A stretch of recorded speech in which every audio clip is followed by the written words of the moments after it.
নমস্কার বন্ধুরা, আমার আজকের রান্নাবান্নায় রয়েছে পনির পাতুরি। প্রথমে পনিরটাকে গ্রেট করে নিলাম, তারপরে নিয়েছি কয়েকটা কুমড়ো পাতা। এই কুমড়ো পাতার বদলে কলা পাতা নিলেও চলবে। একটা মিক্সিতে নিয়েছি সর্ষে, লবণ আর কাঁচা লঙ্কা পেস্ট করে নিয়েছি। সেই পেস্টের মধ্যেই পনিরটাকে মিশিয়েছি, সঙ্গে একটু মিষ্টি এবং আরেকটু ঝাল দিয়েছি। তারপর কুমড়ো পাতাগুলো মুড়িয়ে ফ্রাই প্যানে সুন্দর করে ভেজে নিয়েছি। এপিট ওপিট করে ভেজেছি এবং একটু আস্তে আস্তে ভেজেছি। প্রথমে ঢাকনা দেওয়া ছিল, পরে উল্টানোর জন্য ঢাকনাটা খুলেছি।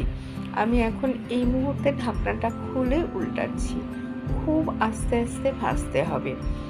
কুমড়ো পাতার বদলে কলা পাতাও নেওয়া যেতে পারে, কিন্তু আমার বাড়িতে যেহেতু কুমড়ো পাতা ছিল তাই আমি কুমড়ো পাতাই নিয়েছি। খেতে বেশ সুস্বাদু হয়।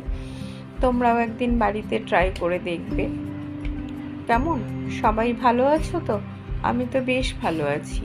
দুপুরে যখন খুব রোদ ওঠে, মাঝে মাঝে গরম লাগে, আবার যখন বৃষ্টি পড়ে বেশ ভালো লাগে, কিন্তু রাস্তার কাদাটা দেখলে মাথা গরম হয়ে যায়।